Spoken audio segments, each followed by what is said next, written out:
السلام علیکم ورحمۃ اللہ وبرکاتہ۔ کیا حال ہے ناظرین؟ امید ہے آپ سب خیریت سے ہوں گے۔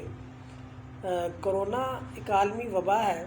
جو کروڑوں لوگوں کو متاثر کر چکی ہے اور لاکھوں لوگ جو ہے وہ اس کی بھینٹ چڑھ چکے ہیں۔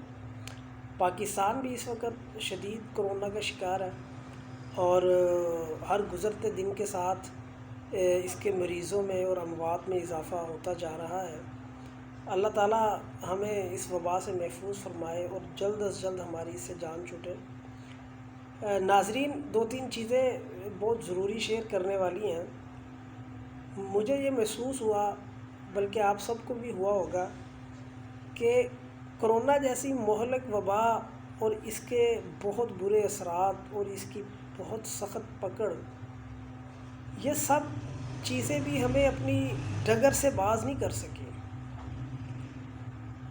یعنی کہ آپ دیکھ لیں کہ ہماری تاجر برادری نے، ہمارے تاجر بھائیوں نے رمضان المبارک میں، عید میں اور عید کے بعد سے اب تک جو قوم کے ساتھ جو حالات بنائے، اور اگر انہیں پوچھا گیا کہ بھائی یہ چیز اتنی مہنگی کیوں دے رہے ہیں، تو ان کا یہی جواب تھا کہ جی پچھلے 2 ماہ کی کسر نکال رہے ہیں۔ یعنی کہ ان مشکل حالات میں اور اتنی پریشانی کی صورتحال میں بھی ہم اپنی روٹین سے نہیں ہٹ رہے، ہم اپنی ڈگر کو نہیں چھوڑ رہے۔ پتہ نہیں ہمارا کیا بنے گا۔ اور دوسری بات یہ ہے کہ ہماری گورنمنٹ جو یہ نعرہ لگا کے آئی تھی کہ وہ طبقاتی تفریق کو ختم کرے گی، اور وہ طبقاتی تفریق پہ یقین نہیں رکھتی، تو بے شمار ایسے واقعات جو ہیں وہ پاکستان میں پیش آئے کہ جب کرونا سے کسی امیر یا پاورفل آدمی کی ڈیتھ ہوئی، اللہ سب کو محفوظ فرمائے، تو اس کے جنازے میں ہزاروں لوگ تھے، اس کی میت بھی دی گئی اور اس کی تدفین بھی ہوئی بڑے احسن انداز میں۔ اور جب کوئی پاکستان کا غریب باسی وہ اس مرض میں مبتلا ہوا اور اس کی ڈیتھ ہوئی، تو اس کے گھر والوں کو اس کی میت بھی نہیں دی گئی، اس کی شکل بھی نہیں دیکھنے دی گئی، اس کی تدفین بھی نہیں کرنے دی گئی۔ تو یہ دو نظام پھر وہی طبقاتی تفریق والا چلا۔ ریاست ایک ماں ہوتی ہے، اور جب کسی گھر میں میت پڑی ہو تو ماں کو چاہیے کہ اس گھر میں جا کے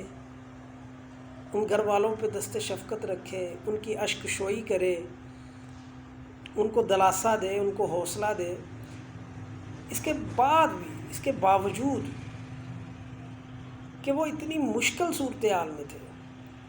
اور ان کا ایک بہت زیادہ قریبی عزیز ان سے بچھڑ کر چلا گیا، ہم نے یہ دھما چوکڑی مچائی، ہم نے یہ ظلم کیا، ہم نے یہ زیادتی کی کہ ہم نے اس کو، اس کی میت کو اس کے گھر والوں کو نہیں دیا، اور نہ صرف یہ ظلم کیا بلکہ اس کو چہرہ تک دیکھنے کی اجازت نہیں دی گئی، تدفین کرنے کی اجازت نہیں دی گئی۔ تو یہ وہ ظلم اور یہ وہ زیادتی ہے جو روا رکھی گئی، اور یہ وہ طبقاتی تفریق ہے جو ایک مرتبہ پھر ایک بہت بری شکل میں ہمیں دیکھنے کو ملی۔ تو میری یہ درخواست ہے حکومت سے کہ اس طبقاتی تفریق پہ ذرا غور کیا جائے، اور یہ جو غریب اور امیر کا جو ایک فرق ہے اس ملک میں،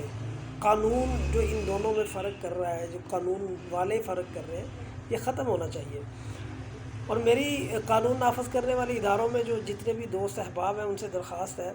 کہ آپ میں سے جتنے لوگ اپنی ڈیوٹی کو فرض سمجھتے ہیں، آپ سب سے یہ گزارش ہے کہ آپ لوگوں کے ارد گرد اگر کچھ غلط ہو رہا ہے یا اگر کوئی اس طبقاتی تفریق کو پروموٹ کر رہا ہے، تو خدا را آپ اپنے اختیارات کو استعمال کرتے ہوئے اس چیز کو بھی اپنی ڈیوٹی میں شامل کریں کہ انہیں روکیں۔ ایسے عناصر کی بیخکنی کی جانی چاہیے اور ان کو روکا جانا چاہیے کہ جو اس ملک کے غریب باسیوں اور حاریوں پہ یہ ایک ظلم کی نئی داستان روا رکھی جا رہی ہے، ان کو ان چیزوں سے بچایا جائے۔ اور میری پورے پاکستان کے لوگوں سے، میں اپنے پورے پاکستانیوں سے یہ درخواست ہے کہ اس مشکل وقت میں خدا را اتحاد اور اتفاق کریں، اور اس کا کوئی مثالی جو ہے وہ ایک اس کا ثبوت دیں، اور ایک دوسرے کا احساس کریں، ایک دوسرے کی اشکشوئی کریں، ایک دوسرے کی مدد کریں۔ یہ وقت بہت کٹھن اور کڑا ہے، اور اس میں مل جل کر ایک دوسرے کا خیال کرتے ہوئے ہی اس کٹھن مرحلے سے نکلا جا سکتا ہے۔ اگر ہم اپنی اپنی سوچتے رہیں، اپنی اپنی بولیاں بولتے رہیں، تو ناقابل تلافی نقصان اٹھانا پڑ سکتا ہے۔ تو میری یہ دست بستہ حکومت سے بھی درخواست ہے کہ وہ بھی ان چیزوں پہ دیکھیں۔ ہمارے سرکاری اداروں کے جو ہمارے دوست ہیں، اہلکار ہیں، انہیں چاہیے وہ بھی اس چیز کا خیال کریں، اور ہم عوام کو بھی چاہیے کہ گورنمنٹ کی SOPs پہ مکمل عمل کریں۔ جب کسی بڑے وڈیرے کا جنازہ ہوتا ہے، وہاں ہزاروں لوگ شریک ہو جاتے ہیں، وہاں SOPs کی دھجیاں بکھیری جاتی ہیں، اور بڑے بڑے شاپنگ مالز میں SOPs کی دھجیاں بکھیری جاتی ہیں، اور جب بات مساجد پہ آتی ہے، یا نماز پہ آتی ہے، یا جمعے کے اجتماعات پہ آتی ہے، تو یہ محسوس کرایا جاتا ہے، ایسے محسوس ہوتا ہے کہ سارا کرونا جو ہے وہ مساجد میں آ گیا ہے، یا وہ نمازیوں میں آ گیا ہے۔ تو یہ جتنی بھی طبقاتی چیزیں جو نادانستہ طور پر یا دانستہ طور پر اس ملک میں پھیلائی جا رہی ہیں، یہ کوئی بہت بڑے کسی سانحے کا سبب نہ بن جائے۔ تو ان سب چیزوں پہ ہمیں غور کرنا چاہیے۔ اللہ میرا اور آپ کا حامی و ناصر ہو۔